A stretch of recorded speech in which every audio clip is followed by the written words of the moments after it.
Hello and welcome to DDOCast episode 504, recorded live on January 28th. I'm your host, Patrick. With me this week, we have returning to the show, Arkat. Welcome back, sir. Well, thank you for having me, Patrick. Yeah, always a pleasure. We should mention briefly that you are getting over a cold, so just... Yep, sorry. But we welcome you onto the show anyways.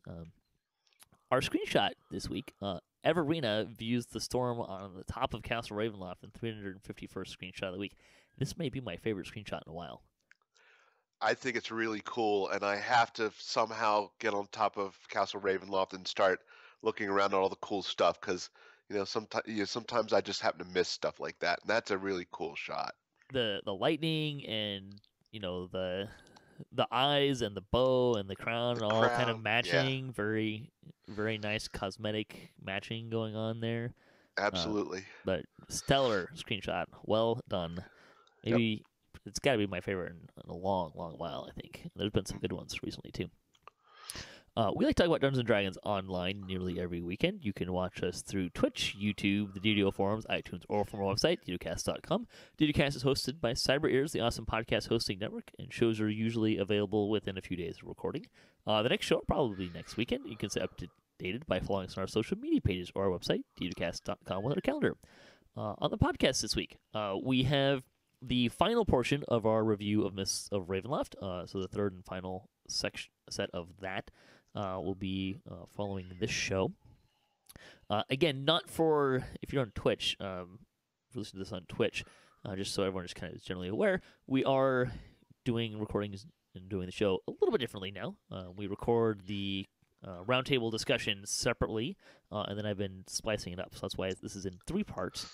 What we're going to do right now is we're just going to cover the game news and the community news and just kind of let you know what's going on. That's what we'll do right now.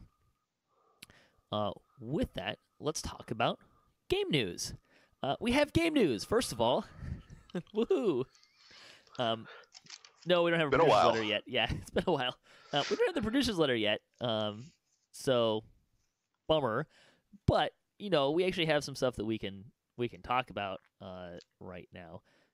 So yeah, that's exciting.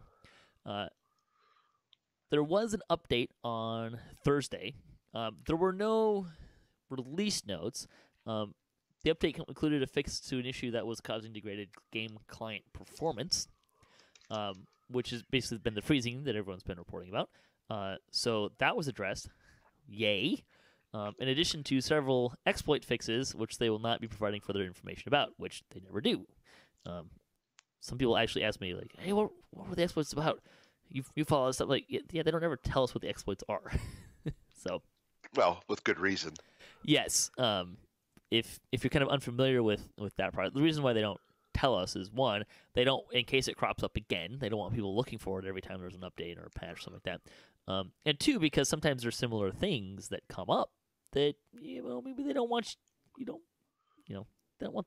Exploits are not generally good for the game. Right. But they did give a clue, though, later, when somebody was asking about why this 1 second delay in switching equipment. So they sort of, my guess, Patrick, is that there was some sort of advantage to quickly switch between items, either it's weapon sets or, maybe you're switching helmets back and forth. I don't know, but there must have been some sort of advantage to do that, because they gave you that 1 second delay, so to slow it down. Yeah, which I thought was kind of funny, because my initial reaction to that was, isn't that what Quick Draw does? Is make that faster? Exactly, that's what it's for. So, I assume this. I read that read that thread, and I didn't really see anything about like this person was using Quick Draw or anything like that to make that work. But in any case, yeah, there was kind of a hint there, and that it was kind of confirmed that there was it was being exploited in some fashion or another. We also got from Zerka, one of the devs, kind of gave us an idea of what was going on with the hitching and the freezing. And so He said, without getting into the gory details, we have an object that, when referenced, needed 11,000 additional objects from the DAT files. They have a caching layer, so once you, for example, cast a spell and this object was in memory, it was fine.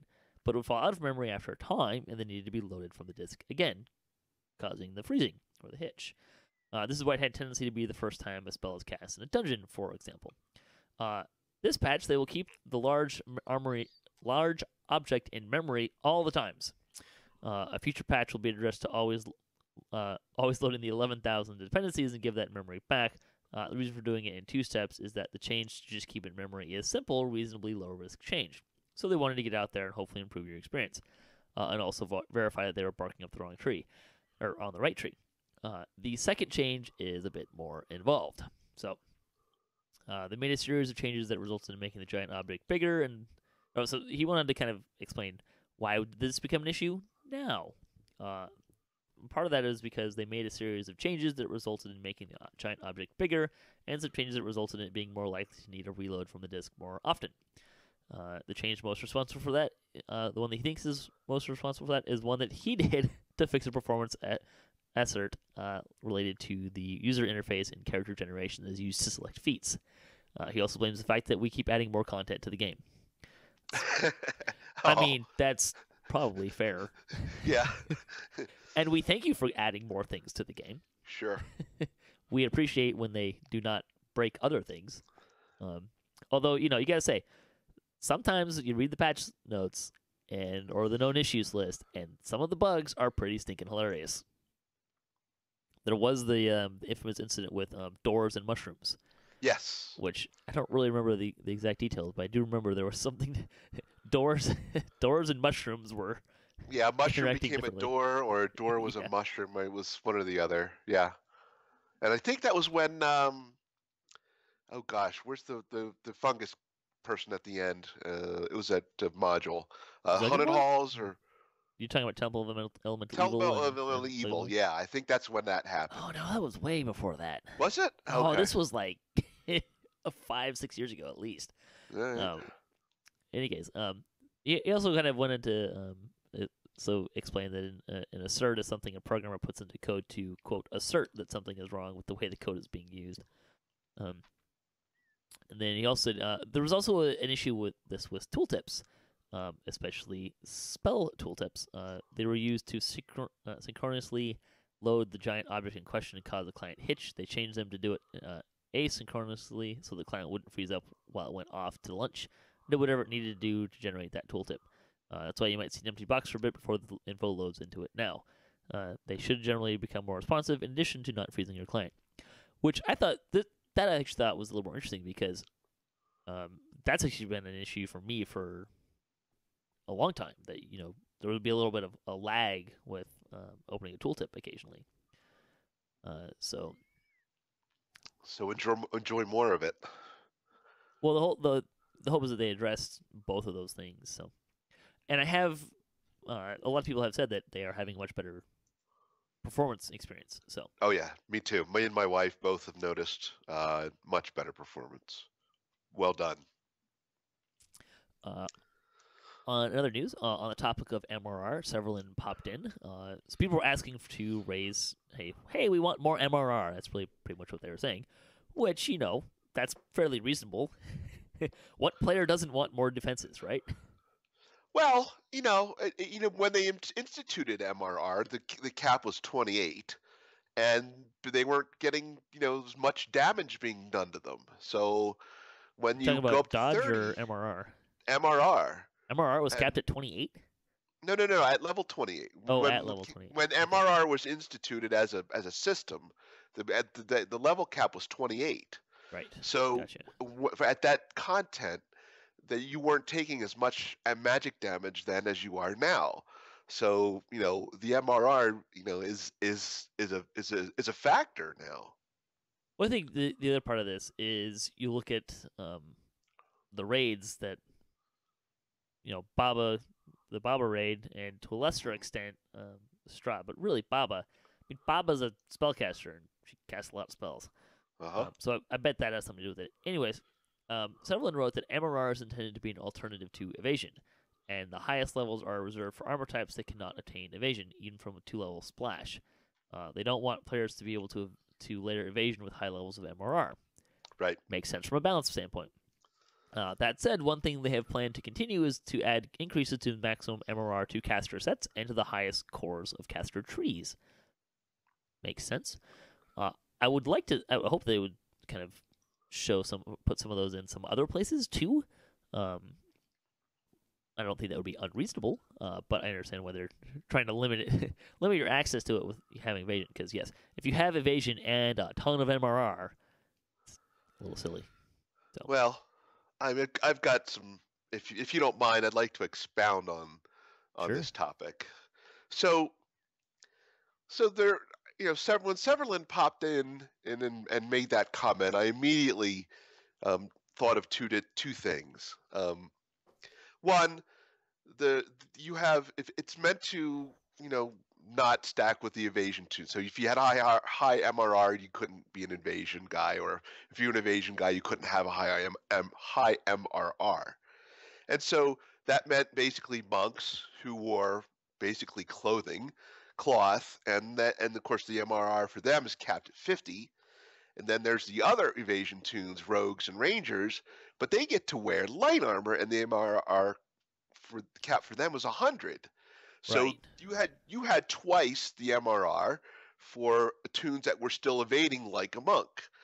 So what I'm wondering is, well, why why is it that rangers and rogues can have a 100 MRR cap and monks can't? And then when they're both using the same mechanic evasion as the other groups are using. So so I'm thinking, well, why don't we just raise the MRR cap to 100 for the cloth wearers, or lower the rogue and ranger to 50, like for the monks. So let's go with the raising as opposed to the lowering. I think the players with pitchforks on your front doorstep would be much happier. Absolutely, of course. You don't want to nerf you want to nerf as little as possible. So you would want to raise the cloth cap to 100.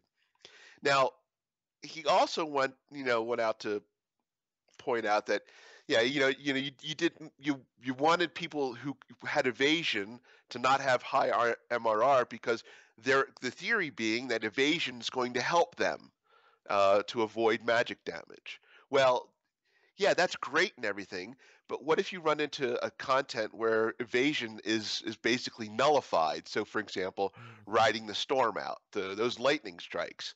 I mean, in D&D lore since the beginning, or since evasion, I guess, came out, was that 3rd edition, 2nd edition, whatever it was, that was a typical, somebody throwing a lightning bolt at you was a typical, stereotypical thing that you had evasion for, and you could avoid taking all the electric damage.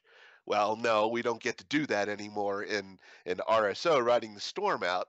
So not only have you basically told monks, okay, your MRR is going to suck, and on top of that, we're going to basically take away a class feature from you, which is completely not fair. So and of course then we have other examples of spells that are unevadable, like for example the Cyclonic Blast. Baba does that. Then we have all the Wisp spells that they cast in the Baba raid especially, that you can't evade. So a monk, even if you have like a 104 reflex save, you get nailed with the wrong Cyclonic Blast, you're toast. So I think it's not unreasonable to ask that the MRR cap for cloth wearers be raised to the same as what the light armor wearers get, which is 100. So I think at the very least we should get that. But optimally, if we can make things evadable again, then I would probably prefer that, and then leave the cap at 50 for the cloth wearers. But it should be one or the other. You raised a couple of great points. And you would think it would be simple to change like the lightning mechanic, which has no saving involved. Like just give it a saving throw that's impossible to make. And then at least the evaders can people with improved evasion can still take half damage. It's take half, yeah. That seems to be completely reasonable. So, yeah, those are great points. So is Cloth is still at 50? Yep. Yeah, okay. It absolutely is 50. It shows you how much I pay attention to. I checked today. My monk is sitting at a 50, and if the cap were higher, it would be higher. So it's 50. Palms in the chat room said monks don't need their MMR raised; they're too powerful already. My response to that is yes, except when they're dead. Yeah, exactly. Because you got hit by something you can't evade. So everyone's power level approaches the same 0 point as death. As their hit points go to 0, yeah. So. Let's see. The other fun, interesting thing several chimed in about was dot champions. This would be damage over time champion effects, which there are several. So there was a request made to have an ICD, which is an internal cooldown. So basically, the idea would be that, hey, these champions that do dots, they're kind of debilitating when, say, it's a magic missile and I get 6 stacks of this dot right off the bat. Yeah. Or, sorry, it should be 5, because you can only shoot 5 missiles. But you know what I'm saying, like and I'm sure most players have, unless you've never run into one of these guys, you've probably experienced this at some point. And death was probably imminent for you. And it was an unpleasant experience. Yeah, they hurt a lot. So several chimed in and said that the ICD was broken and required some tech, but you should see an internal cooldown with these on a future patch.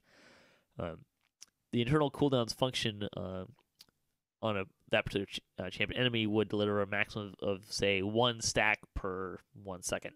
Right. They may adjust that time period up if it's still stacking too frequently when they test it. But yay, we like that cooldown, right? Absolutely. So that should help. And that's probably been my one major complaint with champions over time is, although I do temper my complaint on that with the idea that Sharadi doesn't seem to have a cooldown timer on Magic Missile either. So, well, yeah, the Sharadi missile spammer. I mean, they would be doomed if you put a ICU on them. Yeah, but I do kind of the DM in me does kind of say, well, you get it. Well, of course, then I get it. I have the power to cheat. Right, absolutely. So a little DM for you. Let's see, bonus days for the week. You can reset ice games. This is actually a very long bonus days. This is what they do nowadays. Usually, when they come out with a new event, it's the first weekend. It's only that event. And usually it runs for 2 weeks, but it's the bonus days, right? So this until February 7th, you can do the reset ice game at Evening Star Midwinter Festival. The store news is the Improve Your Character sale. You get 30% off of select stat and skill tomes, tomes of Heroic and Epic Learning, which are really great, by the way, if you don't have one. And the nice thing about those is there's a lesser and a greater for both. There's an upgrade tome that is the difference in cost, so you can buy the lesser and then upgrade to the greater later when you can. So might be a good time to get that. Also 30% off of the Harper Agent Enhancement Tree. Through February 1st. Let's see, the coupon for the week, you can get a free Greater Elixir of Angel's Tears with the coupon code GEAngelT. So, yeah, the Angel's Tears aren't really fantastic. You're being very nice, Patrick. I mean, I usually take those just because I throw them on in my bank with the idea that someday I will use them on a leveling alt. Level 1 character. that just needs some extra healing. It's free. It's a free healing potion. It has some conditional stuff on too, but some value, yeah. Oh yeah, they're not. One potion is not. Hey, look. You probably get better from the starter cure light potions than you do from the angel tears. Probably. But it's better. I find them to be more useful than the resist 10 lasting potions of resistance. Sure. Although I'm sure some players shouldn't laugh at it too much, because some players probably get a lot of bang for their buck out of those things. So if you don't have a ship with 30 resistance buffs, which are still here for some reason, they're starting to take those away from us like 4 years ago. It still hasn't happened. Before we get into any ideas, let's talk about community news. The 268th Chronicle is out. See, we got a shout out for our Ask the Devs from last week's show with Nobob, Knockback, Steel Star, and Cordovan talking about Ravenloft. Really kind of talking about their experience with making it. Yeah, that was pretty cool. That was a pretty cool DDOcast. Yeah, thank you. It was a lot of fun. It's always fun to kind of get behind the curtains a little bit, right? Sure. And talk about some of that stuff. It's always kind of fun to. I personally enjoy the. So, what was it like making this? Tell us what was your experience with making it, and find out what they really enjoyed it as well. Krell is mapping the Amber Temple door codes. So, if you have trouble getting through that, that might be a good option for you. The guild for the week: the Legendary Warriors of Galanda. It's a very large guild on Galanda, accepting new members until mid-February. It's a level 200 guild. It has hundreds of active accounts and a fully decked airship. The guild is willing to help new players, and long-term veterans are also welcome. I would just say congratulations on having a level 200 guild with hundreds of active accounts. Yeah, how do you work that? I mean, it seems like, I have like 22 tunes in my one guild. I mean, in one account. How on earth do you get hundreds of active accounts when a guild holds 1,000 people? I mean, it's like you get one person per account or something? One tune per account in the guild? I do know that once you get above level 150, you get guild renown decay. And if you are talking about at that point, the larger guild you have, the more decay you get. So, sure. If you've got hundreds of active... I'm in a guild that has like maybe 40 active accounts. And that might be a little generous. I think our official number is 40. And we are like crawling up to 200. Well, the good news is once you hit 200, it'll stop. So there's no decay once you hit 200. So is there? Yep. Oh, I didn't realize that. I thought there was still decay at level 200. Nope. The only thing you got to worry about is when people leave. When an account or a tune leaves the guild, then it'll drop below 200. But that's the only reason you'll drop below 200. That explains a few things. In any case, the comment for the week: what is the most important tip to succeed at the Midwinter Festival?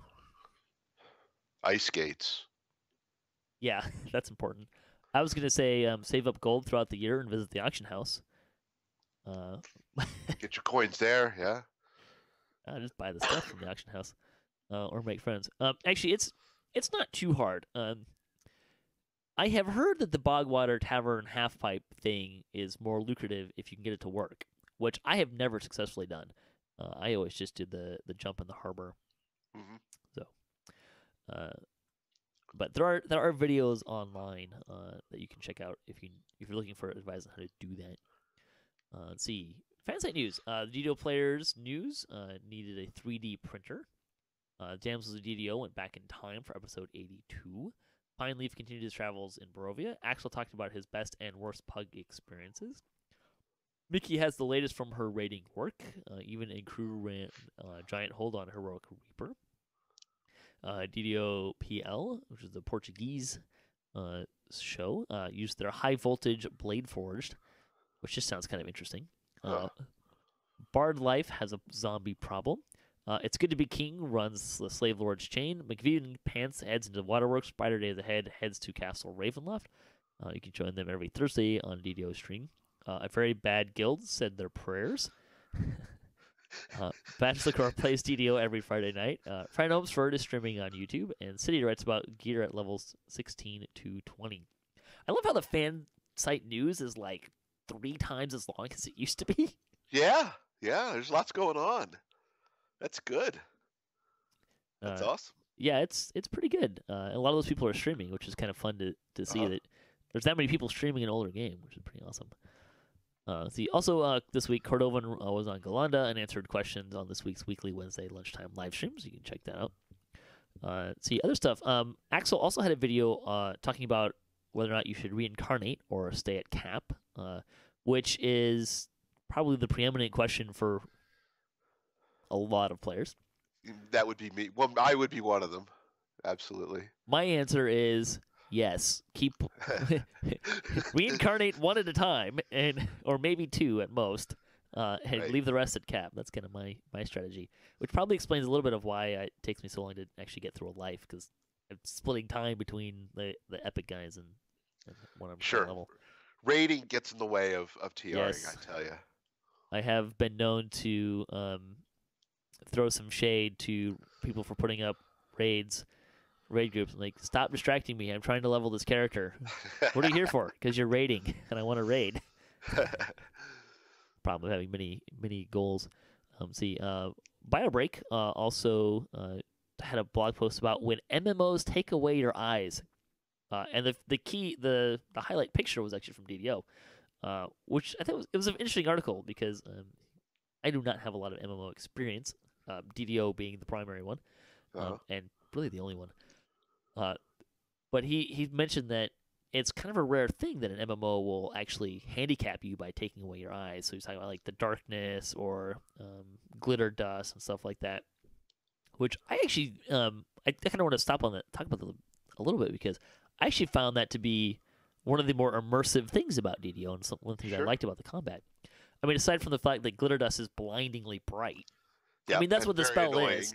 Yeah. That's what the spell is, so I suffer through it, right? Hypnotic pattern is one of them, too. That really annoys me like it's not that. as bad, but... That's true. You can actually sort of see where you're going with that, but yeah, glitter dust sucks. But that overlay is kind of an interesting thing, and the fogs kind of. I got on someone's case, not anybody got on the case. I was like, "Hey, this was not helpful." In Curse of Strahd raid, and there's a room where there's fog around you. And if you go wander out into the fog, you're gonna die. And someone cast a solid fog, which really blurred the line between the safe and not safe areas. I was like, maybe not helpful. It's hard to see in there, but it is an interesting choice, and one that I for one, I'm glad that they made, because I think it does add a little bit more of an impact to that stuff. Oh, absolutely! They did a great job with that, especially the kobolds, the kobold shamans that cast that fog cloud or whatever it is they cast. That darkness thing. I mean, that's just. I mean, I hate it. I hate it with a passion, but it's fantastic. I mean, it really does. Really makes it a giant pain in the butt for you. It's pretty cool. It adds a lot to the game. It really does.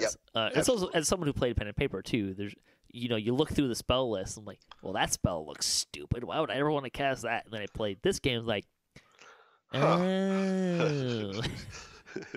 maybe not so useless. Actually, my pen and paper group, did actually use obscuring mist, and obscured themselves more than the. It's rather amusing. Right. Let's see. Other stuff. Something else to mention. Grimoird's puzzle app, version 1.4, is now available. It's a mobile app that is geared towards puzzles. I think she has most of the puzzles in the game. I think there's a few that she's working on, but if you need help doing the puzzles or don't like puzzles, there's a great option for you as well. Let's see. DDOcast is going in season 3. We'll have our third episode. We're going to be going to the Orchard of the Macabre this week, so that should be a lot of fun. Cool. It's probably way too much to ask for, but it'd be really awesome if everyone walked out of there with a completed sigil. Not gonna happen. Yeah, right. Yeah. So there we go. And you've actually been on that show for a little while now, so it's been great to have you as well. Oh well. I enjoy it. Yeah, we have a lot of fun. I think I changed the description now to read something along the lines of we like to challenge ourselves and we talk about a lot of random things, mostly movies and sports. Yep. Anything not DDO. Yeah, right. Well, it's hard to you try to keep a conversation going because you don't want to just be silent watching. You try to give a little bit of entertaining stuff like that. So we try. Let's talk about Lightning Post. We had a couple people write in about our show last week, which was the Ask the Devs episode. Freya wrote in, said after playing for years, became a VIP for the first time. Buying a sub when you broke away and became SSG, player owned and operated. Yes. Ravenloft is awesome. You couldn't be happier. Well, he could have if he could afford more than the basic pack. He would have been happier, but that's life. One change he'd love to see is in the way in which some of the female tunes sit. She realized this is so off your radar, but really to see a human fighter sit with her legs tucked up behind her and it's such a feminine pose is so aggravating. You just won't roll a human fighter. Could you please consider having all female tunes to sit like the female half-elves sit? I don't actually know how they sit off the top of my head, but yeah, I don't know either. But it doesn't sound like an unreasonable request to maybe take into account some of the how the female tunes how they act or how they look, especially some of the armor types. Some of them are a little risque and quite frankly insulting. So it would be nice if the art department would be a little more sensitive to stuff like that. I will say that there's definitely it shows up more in the dance, and that's usually where people are looking at in terms of. But I do like that the different races and genders have different emotions or actions. It does add a little bit of flavor. Let's see. Zigya 2000 said the reward of the ice games is the resistance recipes. You can apply those to your favorite cosmetic helm or armor and start off with a stackable 10 fire and ice resist every life. Good tip. Yeah, I'm gonna have to.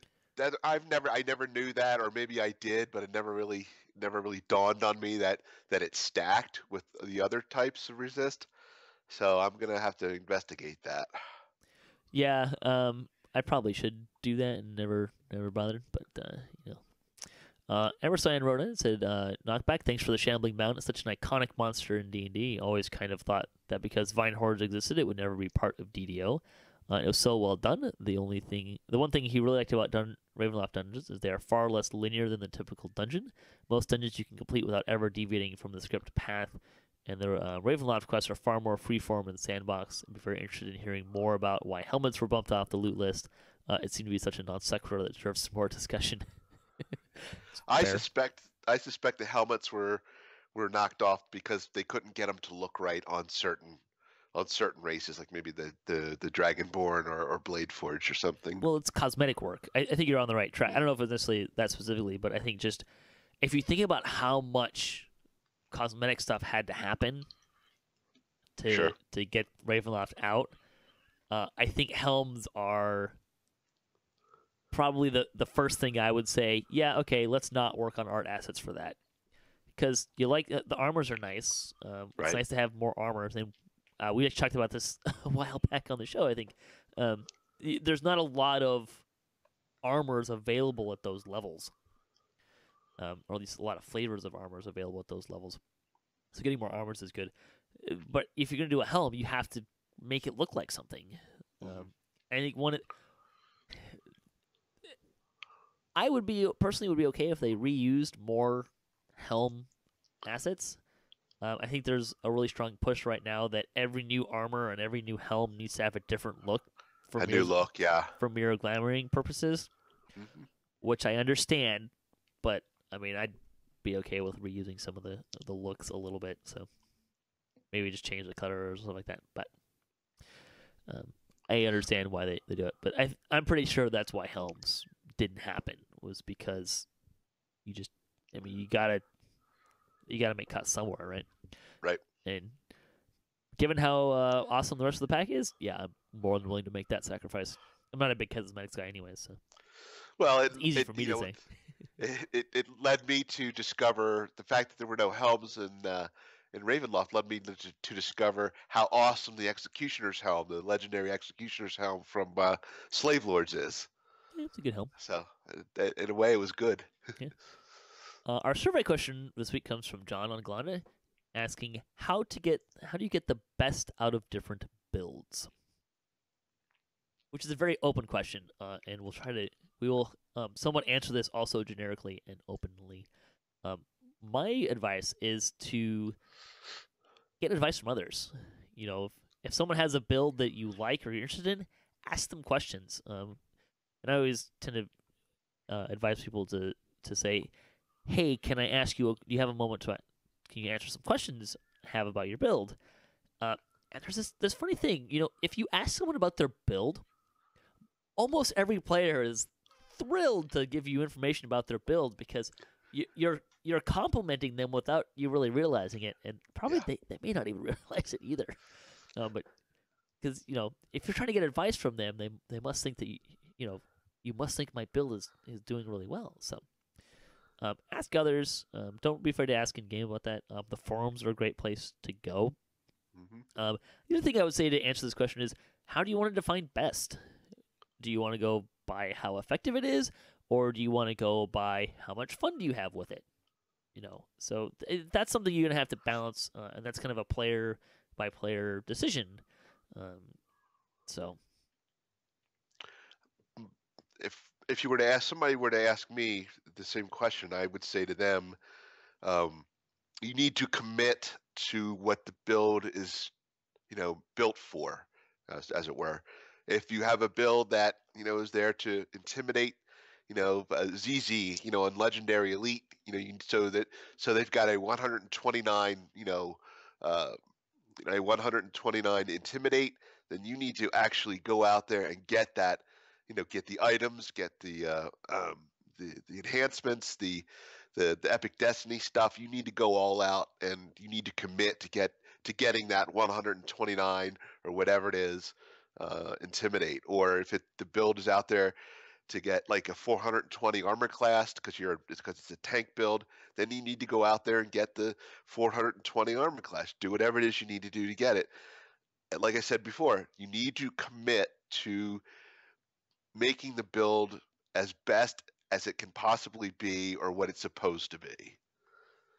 Along those lines, I would recommend that you have maybe 3 build goals for a character.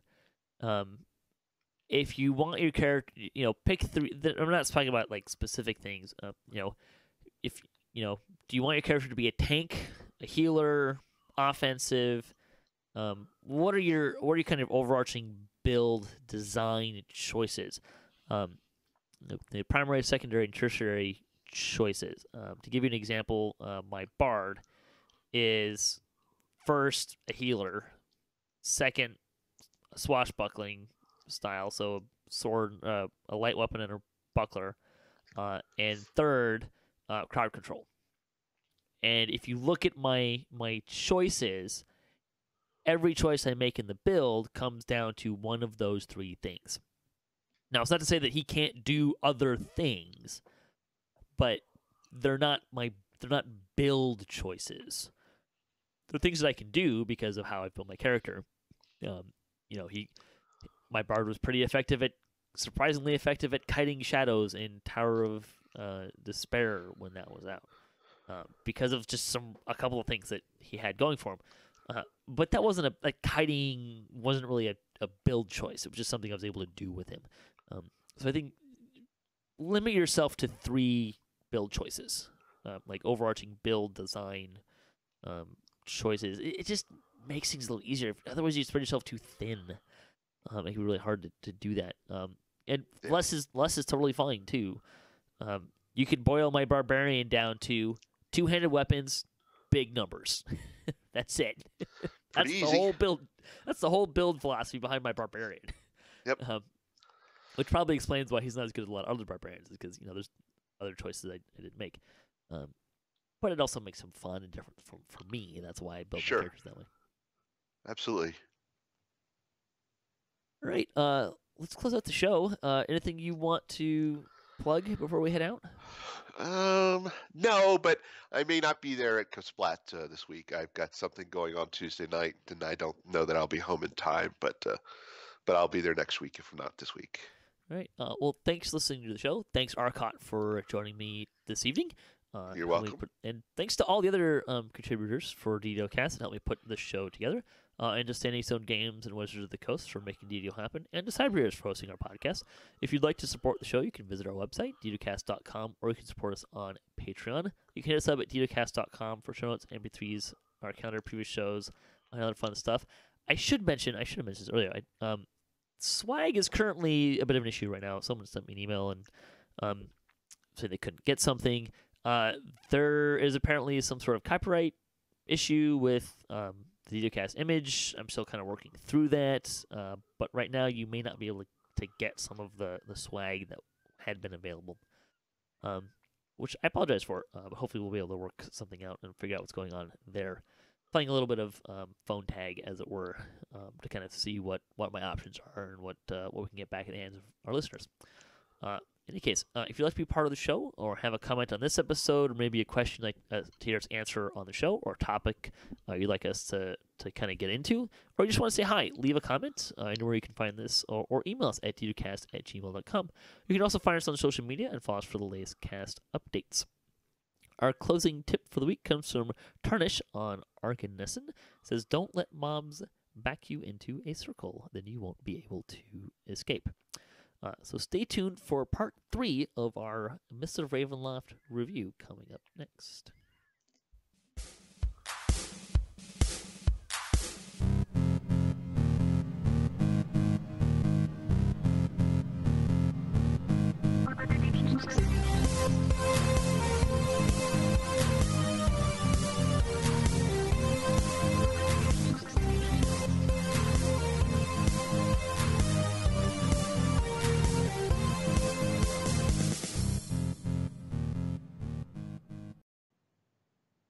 Hello, welcome back. We are still talking about Ravenloft. We're reviewing Update 37, the Mists of Ravenloft today. We'll finish that today. I'm your host, Patrick. With me this week, we have from Ravenloft, Draculetta.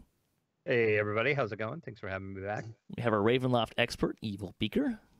Hello, everyone. And we also have Voodu. Welcome back, sir. I still haven't shaved. Again, just so everyone can understand what's going on, because of how we're changing, how we're doing this, we're actually recording all of our Mists of Ravenloft review and then putting it up against different shows. So hopefully this works better for everyone, and you guys really, it works. And I'm definitely able to feedback. So if you have feedback on how this is going, let us know. Let's see. Last time we talked about the raids and kind of finished up some other Ravenloft stuff. This time we're going to be talking about the loot. And sentient weapons as well, by extension. Well, let's just jump right in. We'll take sentient weapons, set that aside, and we'll talk about that more in depth, because I think we want to talk about that more as its own topic. But let's talk about the loot from Ravenloft. What did you guys think about the Ravenloft loot, either from the content or from the raids? Maybe was there a favorite item you found? Just kind of all that stuff. Well, let's talk about the weapon you get right when you walk in the door. The Barovian weapons I thought were awesome and a great addition. I was not expecting it when we first played. I was like walking up, hey, there's a guy to talk to. Oh, what? He's giving us this weapon. Oh my God, it's better than anything I have in my pack right now. I thought that was great to get you really hyped up and excited about showing up in Ravenloft. The loot is definitely the low point of the expansion for me, and my biggest gripe. I'm working through racials on my main tune Ginger Spice, so I'm not even able to use like that epic and raid stuff. And I am pretty happy that I'm not like bummed that I'm not up there with my main, because there's not really anything that I'm excited about. A lot of it is incremental changes, which you expect in an update. That's expected. In an expansion, I would have hoped for some really neat and interesting things.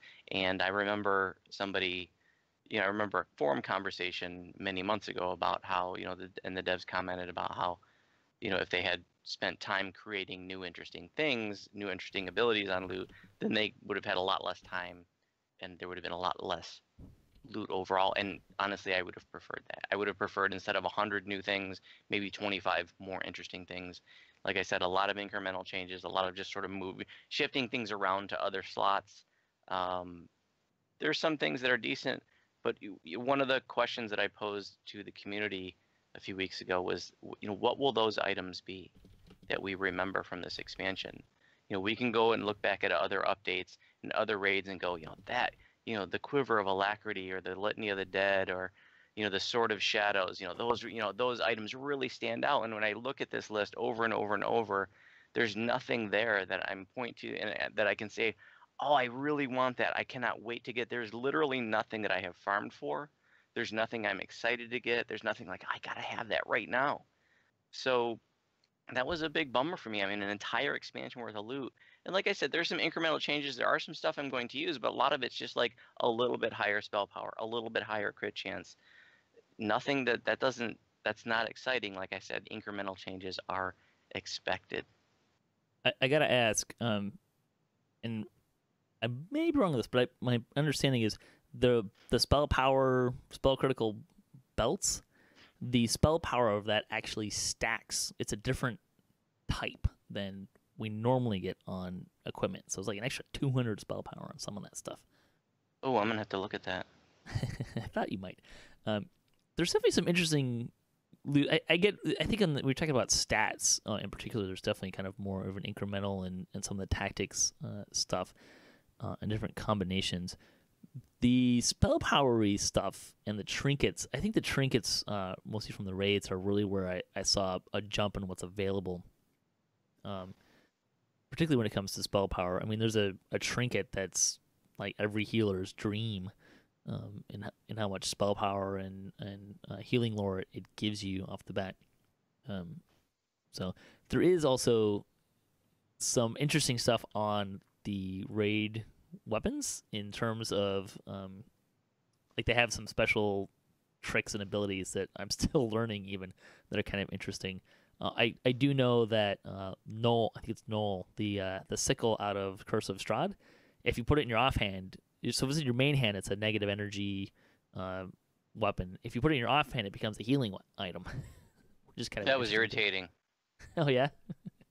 I wish they at least switched the hands because sword and board healers are screwed out of that item if it's only a devotion item in your main hand.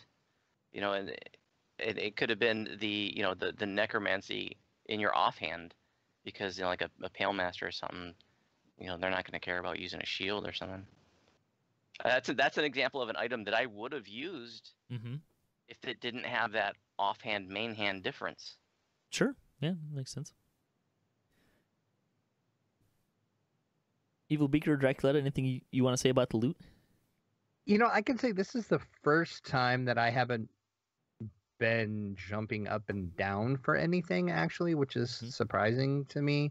Because usually there's always one or two things that, if you listen to DDO Players News, my luck with RNG. I farm for the stupid thing, and I usually never end up getting it. And this time, there's really nothing I really want. I mean, it's okay.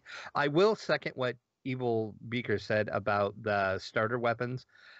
Coming from, I play mostly lower level heroic characters. And for a new character, I think those weapons that you get from that vendor are good. Plus, they have silver on them, which I thought was a nice touch, especially for the whole Ravenloft thing. So I enjoyed it. But yeah, overall, the loot was just kind of eh. I think the loot was more impactful for heroic people than legendary. I would agree with that. The thing that really stood out for me with the loot is, like you said, it's kind of all incremental, but the set bonuses are pretty big. And I don't really like set bonuses. I agree with you there. Especially with that, we've had so many recently that they're going to compete, and it's like, I don't even want to, I don't want to go there. The problem with set bonuses is, and I have mixed feelings on it, really. Like, I do appreciate that, we'll give you more power if you get more items. Sure, that makes sense. But some of the set bonuses are so good, you really kind of want to get it, but it takes so much work to retool the gear in a certain sense. And I kind of got the feeling that some of the items were kind of intentionally in certain slots. One, so you couldn't use all of them. That's fine, but like every set bonus like almost requires the belt, and which kind of struck me as like, that's the really convenient place to put make a crafted item that's Constitution, Insightful Constitution, and False Life. So it felt like there was some of the some of that niche gear that I was able to craft is kind of competing with a lot of this new loot, which is a little bit annoying. And that's kind of what really stood out for me. You know, I want to say I looked up about those belts, and that went right past me, over my head. That you're right. It's 200. It's a 202 enhancement bonus to spell power. 2 different types. There are 2 different belts, and each belt has 2 different types of spell power and 2 different types of spell crit chance. And they are enhancement bonus, whereas your normal main bonus is an equipment bonus. So that is a big stacking bonus. So there's actually 3, because there's fire and acid, electric cold, and then I think there's healing and negative energy. Yeah. So there's that's pretty cool. I will say the tank set, the 5-piece set is kind of blah for me, because it's just so many pieces to try to retool stuff. But I do like the 3-piece set, the kind of tanky one and the DPS one. Those ones I did appreciate and do want to get, because a 3-piece set, it's doable. There's a couple things I have to work around, but the bonuses they're giving are really good for what they're doing and desirable. But the 5-piece set is just, it's been so many pieces. No. Should we talk about sentient weapons? Sure. What do you guys think about sentient weapons? Well, I want to talk both about the mechanics of using them and utilizing them, but also the voices and kind of the cosmetic aspect of it, as you were. I'm enjoying them. I've only got 2. They're both on opposite ends of the scale. I know my guildmate, every once in a while I'll hear him chuckle. I say, okay, what'd it say? What'd it say? And it's not bad. You can turn it off, so it's not too annoying. But the overall mechanic, I guess I'm not a fan of the feeding it items XP mechanic. Maybe for somebody who plays a little more than me and has much more of that stuff just lying around dormant in their bank account. But for me, I'm not. It's probably my least favorite mechanic of that whole thing. Plus, my first one I choose was the Hope Jewel, and it sounds very much like Lessa, which is kind of creepy. Hope is probably my second favorite of the ones that I've tried. I haven't got a timid one yet, so. Yeah, the Hope one is very uplifting and cheery and giggly all the time. So I'm actually enjoying that one. It sounds like Vanellope von Schweetz from Wreck-It Ralph. Wreck-It Ralph, yes, exactly.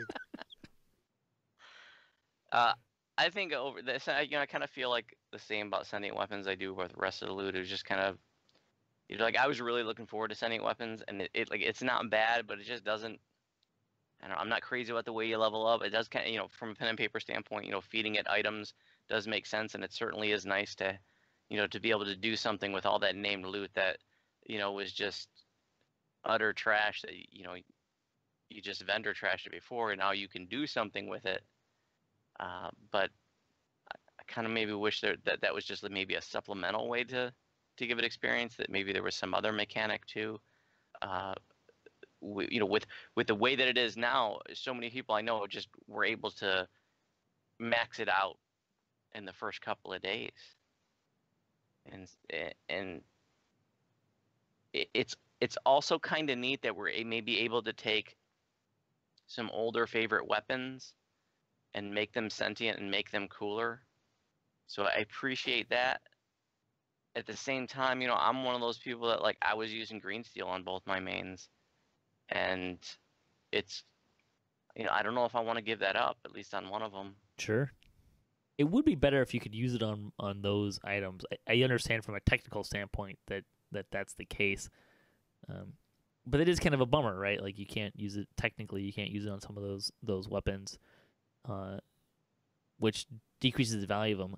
I also think, from a technical standpoint, I understand why, but it'd be so much cooler if they could, like, say so many more things as opposed to like maybe 20 things that they can say. Hopefully that's coming though. I mean, that could be something down the road. And some of the things are cool, like being able to add extra stats and stuff that stack. But some of the bonuses you get on there on the tiers are, +3 to healing amp. Really? +3 to healing amp? Not very For much. like this sentient great, this is supposed to be like their great new system. Like that is so lame. Again, the power is in the set bonus, which I think in this case works a little better, right? Because you're not losing, like changing gear around and doing different slots. It's just slotting it on this thing. I know sorry, Patrick, but as a side effect of this, I think it's making some people very, very rich. If you've looked at some of the prices on the auction house for some of the filigrees, it's crazy what people are paying for those things. Oh, well, yeah. When anything new comes out like that you can sell on the Shard Exchange, people are going to try to gouge right away. Well, let's look at the opposite of that too. You go on into the auction and try and find a named weapon now. Yeah. People bought them all up just to feed to their jewels. Within like 2 days, they were all gone. Yeah, the prices for named items have really jumped up. That is pretty funny. I do want to say if you want to that get quick rich, there you go. There is something particularly gratifying about feeding an item like Magistrate Scepter or the Toothpick or that necklace that you always get out of Lords of Dust. What the heck's that thing called? With the Golden Guile. The Golden Guile. There's something particularly gratifying about feeding certain items to your sentient weapon. Yeah, but it would be even better if it screamed while it was being eaten, like no. But it's not sentient, so it wouldn't do that. Maybe if you fed a sentient gem to another sentient gem. Has anyone tried feeding a filigree to a weapon to see if it will eat that? That'd be convenient. Cause I got a lot of filigrees I don't necessarily want. But I've been trying to feed a lot of weird things just to see like what will happen. But the only sort of, and it's not even interesting, but you can feed the named gems out of like the Orchard and Reaver's Refuge and Giant Hold, etc. to your sentient weapons. Oh, you can? XP. But yeah, you can feed those gems to it. That's kind of funny. Yeah, I mean mechanically it's kind of neat and interesting. We'll see how much it impacts game. I do really like the mechanical part of it, of putting the filigrees in and feeding. I actually kind of like the feeding the weapons and leveling them. It makes sense for a way to do that. It kind of adds value to some. There's some content where you get a lot of named items that people maybe don't really care about, but it gives a little bit of life into those that content. Not a lot, I don't think, but a little bit. But I really love that you can pull it out and move it to a different one, or you can transfer the XP by feeding one gem to another gem. That's a good mechanic. Yeah, there's a lot of things I like about. I think the longevity will work better than a lot of other systems that we've had. Like you talked about Legendary Shroud stuff, where man, I worked really hard to get this Legendary Shroud weapons, and now I can't use it with this. I'm going to replace it. I mean, at the end of the day, that's going to happen eventually anyways, right? It doesn't really matter what you make or what items you get. Like, one of the reasons I don't like set bonuses is because I feel obligated to replace more of my gear at the same time than I kind of really want to. But at the same time, I also recognize that there is nothing that I am wearing probably on any of my characters that, if given the opportunity from 3 years ago, that I'm still wearing today. Like, all the gear's changed in that amount of time, and it's going to keep doing that. So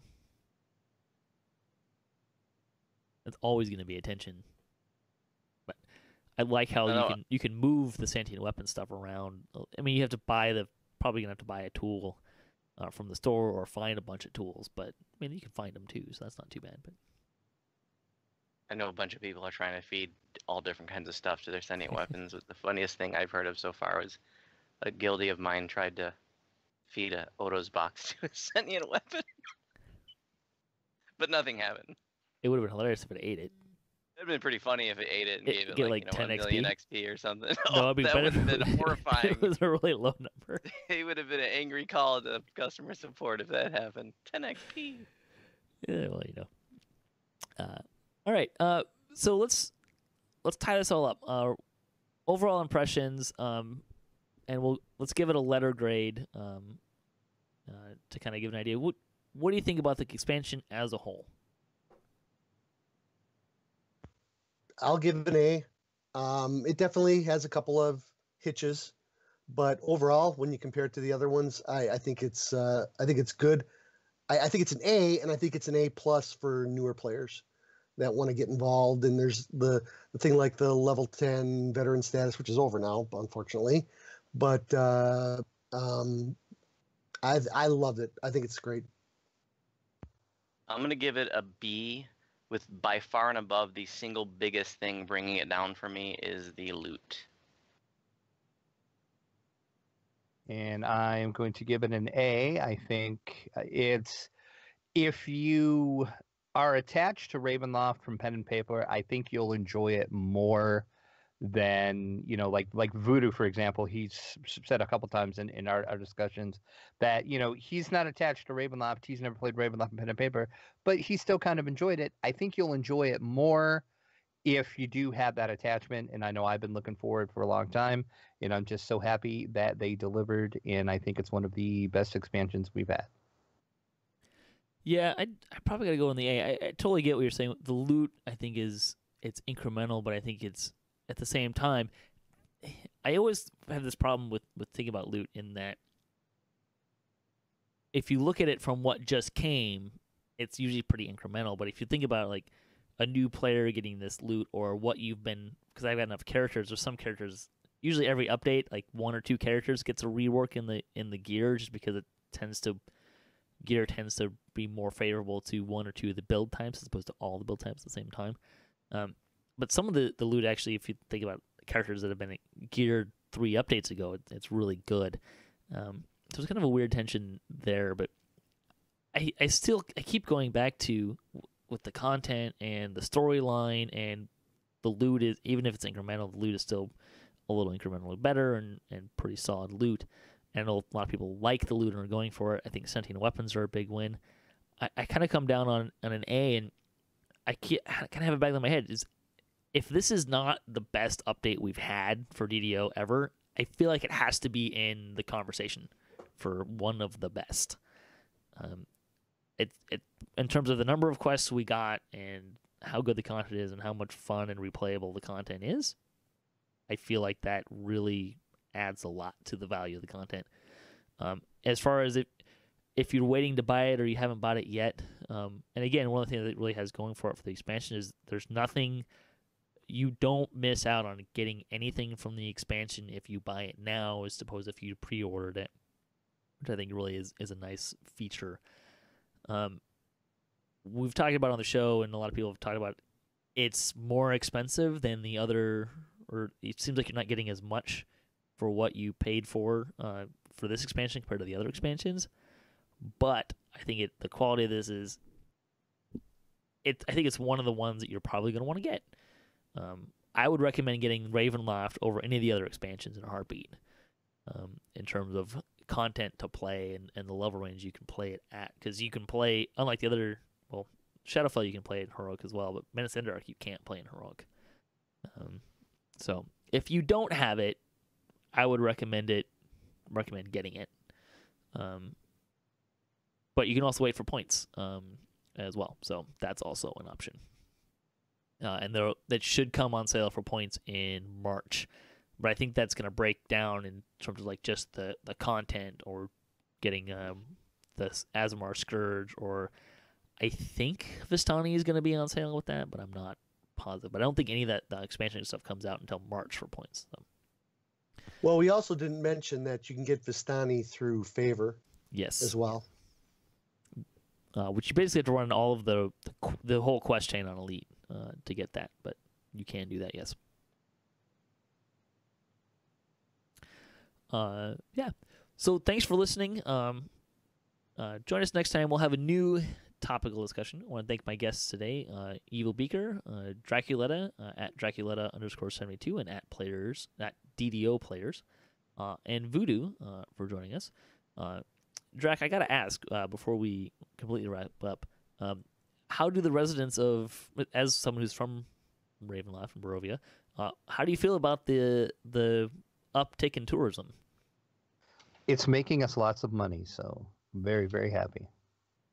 Are you allowed to be happy in Barovia? It doesn't seem like it's an overarching theme. Well, we hide the fact that we're happy because Strahd doesn't like it when we get happy. So. Yeah, there you go. We'll take care of that for you. That's right. If you'd like to support the show, you can visit our website, DDOcast.com, where you can support us on Patreon. You can also find show notes, past shows, swag on our website. You can also find us on social media for the latest cast updates. I'm at DDOcast on Twitter. You can also check out our Facebook page. If you'd like to join the discussion, feel free to leave a comment or email us, DDOcast@gmail.com.